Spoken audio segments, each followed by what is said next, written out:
എന്റെ പൊന്നു ദേവി, ഈ വർഷമെങ്കിലും എനിക്കൊരു പെണ്ണ് സെറ്റ് ആവണേ ദൈവമേ. നീ എന്റെ പ്രാർത്ഥന കേൾക്കണേ ദൈവമേ. വയസ്സ് ഇത്ര ആരും ഇതുവരെ സെറ്റ് ആയില്ല. എന്റെ സരസ്വതി അമ്മേ, ഭദ്രാളി അമ്മേ, എന്റെ പ്രാർത്ഥന നീ കേൾക്കണേ. എന്റെ പ്രാർത്ഥന ഇപ്പോഴെങ്കിലും നീ കേട്ടു പോണേ.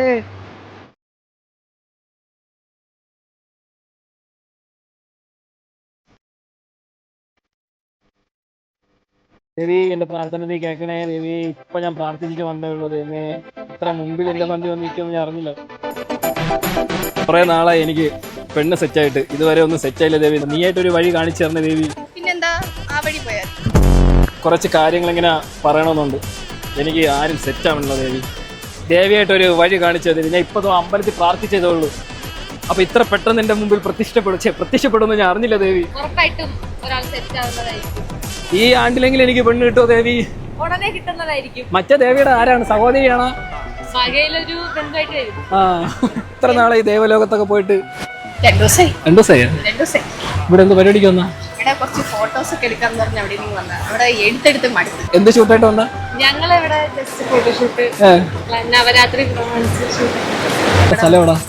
ആകാശത്താ. അതല്ല, സ്വന്തമായിട്ടുള്ള സ്ഥലം എവിടാ? സ്വന്തമായിട്ട് കഴക്കൂട്ടം. കഴക്കൂട്ട. മറ്റേ എവിടെ വന്നതാണെന്ന് പറഞ്ഞു. എനിക്ക് അങ്ങനെ പ്രത്യേകിച്ച് സ്ഥലമൊന്നുമില്ല. പേരെങ്ങനെ ദേവിയുടെ? ലക്ഷ്മി. ലക്ഷ്മി. ലക്ഷ്മി ദേവി, നല്ല നൈസ് നെയിം. എന്റെ പേര് അബി. എന്നെ അറിയാമോ? എന്നെ അറിയാമോ? അവിടെ കുറെ പേരുള്ളതുകൊണ്ട് അറിഞ്ഞൂടാ. അബി. ആ, അബി പറയൂ. പേരെങ്ങനെയായിരുന്നു? മീനാക്ഷി. അബി. കൊള്ളാം കേട്ടോ, നല്ല രസമുണ്ട്. ഈ പാറയുടെ ഇടയിൽ ഒരു ദേവി. ഞാൻ പെട്ടെന്ന് ഇങ്ങനെ പ്രാർത്ഥിച്ചിട്ട് വന്നപ്പോ ഒരു ദേവി ഇരിക്കുന്നു. അതേത് ദേവി? സരസ്വതിയോ? പരിചയപ്പെട്ടതിൽ സന്തോഷം. ദേവികളൊക്കെ വൺ ഫാഷൻ ലുക്കൊന്നും പഴയ നടക്കൊന്നുമില്ല. ഈ ഭക്തൻ പറഞ്ഞ ഓർമ്മയുണ്ടല്ലോ, ഈ ദേവിയുടെ അടുത്താണ് ഞാൻ കൂടുതൽ കാര്യങ്ങൾ പറഞ്ഞത്.